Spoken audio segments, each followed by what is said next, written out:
Olá, galerinha! Bem-vindos a mais uma aula. Nessa aula de hoje, nós vamos falar sobre o segundo reinado. Esse tema está na apostila 3 de vocês, a gente está chegando na metade da apostila e nos encaminhando para a reta final. Então, vamos lá? O segundo reinado é o reinado de Dom Pedro II. Lembrando que a gente falou na última aula que Dom Pedro I foi embora do Brasil, deixou Dom Pedro II aí, como vocês podem ver nessa primeira imagem, com 5 anos de idade. A segunda imagem já é quando ele dá aquele golpe da maioridade, ele se torna, então, imperador com 15 anos, né? O golpe é feito quando ele tem 14 anos, e aí, com 15 anos, ele assume o reinado. Depois, ele mais jovem e ele já mais idoso no final do seu reinado, ou seja, ele passou a vida dele inteira como imperador do nosso país. Ao segundo reinado corresponde ao período de 23 de julho de 1840 a 15 de novembro de 1889, quando o Brasil esteve sob o reinado de Dom Pedro II. Então, aqui em 1889, vocês podem perceber, nesse dia 15 de novembro, que é o dia da proclamação da República, ou seja, quando acaba o período monárquico no Brasil. O segundo reinado foi caracterizado como uma época de relativa paz entre as províncias brasileiras. A abolição gradual da escravidão ocorreu nesse período e a Guerra do Paraguai. Encerra-se com um golpe republicano em 15 de novembro de 1889, a proclamação da República. O segundo reinado é o momento em que o Brasil se consolida como nação. O regime político do país era a monarquia parlamentarista, onde o imperador escolhia o presidente do conselho, equivalente a um cargo de primeiro-ministro ou de presidente, através de uma lista com 3 nomes.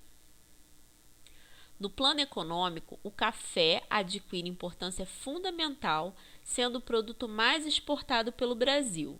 Chegam as primeiras ferrovias e barcos a vapor, com o objetivo de melhorar a circulação do chamado ouro negro. Ouro negro ou ouro preto, que a gente tem até uma cidade em Minas Gerais chamada Ouro Preto por conta do café, em homenagem ao café, que era considerado como se fosse uma pedra preciosa, era uma iguaria que rendia muito dinheiro para o Brasil. Em meio à prosperidade cafeeira, o Brasil se encontra num dilema, pois quem trabalhava nas plantações de café eram as pessoas escravizadas. Desde o governo de Dom João VI, o país havia se comprometido a abolir a escravidão, a acabar com a escravidão. No entanto, a elite cafeeira era contrária a isso, pois isso acarretaria perdas econômicas. A solução é terminar com o trabalho servil de forma gradual. Então, eles foram abolindo a escravidão de forma gradual, aos poucos, Será no segundo reinado que o Brasil se vê às voltas com o maior conflito armado da América do Sul, a Guerra do Paraguai, que foi uma matança muito grande, principalmente trazendo muito prejuízo ao Paraguai em questão de vidas. Por fim, sem apoio das elites rurais e do exército, a monarquia é derrubada através de um golpe militar. A família imperial é obrigada a deixar o Brasil e se instala a República. Mas agora a gente vai ver um pouquinho de forma mais detalhada esse período que é o segundo reinado. Vamos falar um pouquinho da política, então, do segundo reinado. O segundo reinado começa em 1840 com o golpe da maioridade, como eu já havia falado anteriormente. E durante o período regencial, o Brasil viveu uma série de guerras civis. Lembra que a gente falou um pouco da Balaiada, Sabinada, da Guerra da Farroupilha e de várias outras guerras relacionadas à contestação do período regencial. Com isso, o Partido Liberal propõe a antecipação da maioridade do herdeiro do trono, Dom Pedro, Parte dos políticos entendia que a falta de um governo central era um perigo para a unidade do país. A política do Segundo Reinado é marcada pela presença de dois partidos políticos, o Partido Liberal e o Partido Conservador. O Partido Liberal ele foi uma junção, né, de alguns membros de outros partidos, né, não eram partidos políticos ainda, mas grupos que existiam antes de ter esses partidos, assim como o Partido Conservador. O Partido Liberal, cujos membros eram conhecidos como os Luzia. O Partido Conservador, eles eram chamados de Saquarema. A rigor, ambos os partidos defendiam as elites e as ideias das elites, como a manutenção da escravidão. Somente se diferenciavam em relação ao poder central, com os liberais lutando por mais autonomia provincial e os conservadores por mais centralização nas mãos de Dom Pedro. Por causa da abdicação de seu pai, Dom Pedro II sentiu a necessidade de mudar a forma do governo. Por isso, em 1847, implanta o parlamentarismo no Brasil. Aqui, o sistema funcionava um pouco diferente daquele praticado na Inglaterra. Ali, o primeiro-ministro era o deputado do partido mais votado, na Inglaterra.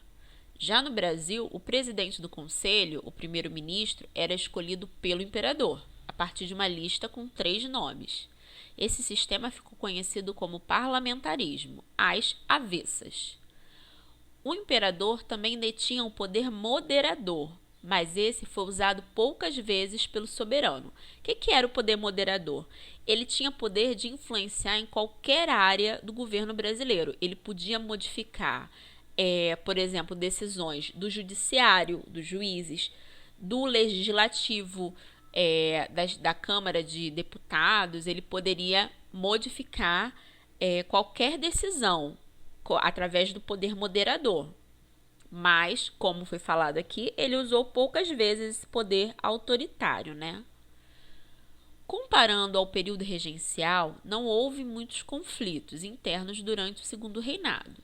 No entanto, podemos citar algumas revoltas, como a Revolução Praieira, em Pernambuco, a revolta dos Muckers, no Rio Grande do Sul, a revolta dos Quebra-Quilos, na região Nordeste. Foram algumas das revoltas, mas, como já foi falado também, o período regencial teve muito mais revoltas, né? Principalmente por não ter no governo alguém que fosse da família real efetivamente. Falando um pouquinho, então, da economia desse período. Então, a economia no Segundo Reinado, nessa época, as excelentes condições de plantio no Vale do Paraíba, no Rio de Janeiro, alavancaram a produção e a exportação do café. Posteriormente, os cafezais se espalhariam por São Paulo. O Brasil começou a exportar mais do que a importar, e a procura pelo café era tão grande que havia necessidade de aumento da mão de obra. Contudo, a fim de proteger seus negócios, os fazendeiros de café viam com maus olhos as tentativas de qualquer lei que favorecesse a abolição dos escravos. Por isso, os latifundiários apoiavam a vinda de imigrantes, especialmente italianos, para trabalharem nos cafezais. Então, o que acontece aqui? Quando eles começam a falar, né, da abolição, quando começam a ficar mais firmes com a ideia da abolição, quando o governo e o povo pede mais a abolição da escravidão, que é o fim da escravidão, os fazendeiros começam a ver que eles teriam problemas, porque eles vão ter que começar a pagar pela mão de obra. Então, eles começam a apoiar essa vinda desses imigrantes, especialmente os italianos, porque eles estavam passando por uma situação muito complicada economicamente falando na Itália. Então, quando eles vieram para cá, eles passaram a ter uma situação de semi-escravidão.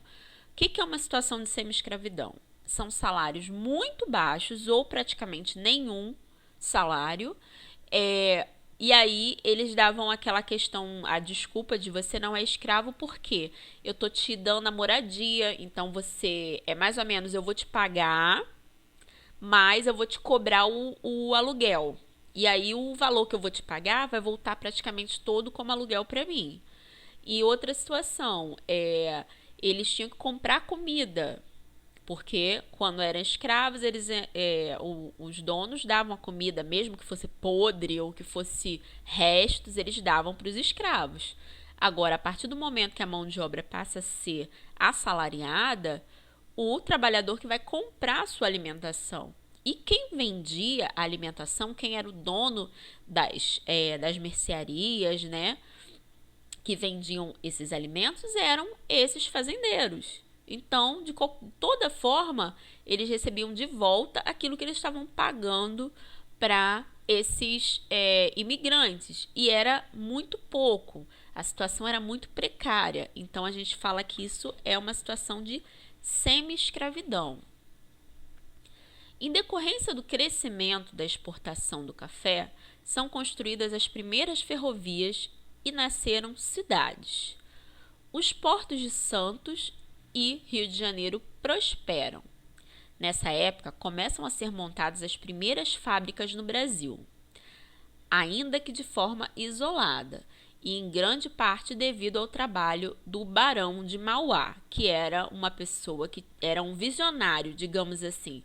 Ele pensava muito nessa tecnologia que ia ser implementada, ele apoiava muito a colocação de ferrovias, que ia ser uma forma de transporte melhor para os produtos. Então ele era um barão do café também, ele era um fazendeiro, né, que tinha sua produção, e ele queria melhorar aquilo e aumentar os lucros. Então ele tinha essas ideias revolucionárias para a época, de formas de aumentar a lucratividade. Então, por hoje é só. Até a próxima aula. Na próxima aula nós continuamos com esse mesmo assunto. Se cuidem, fiquem bem e tchau, tchau.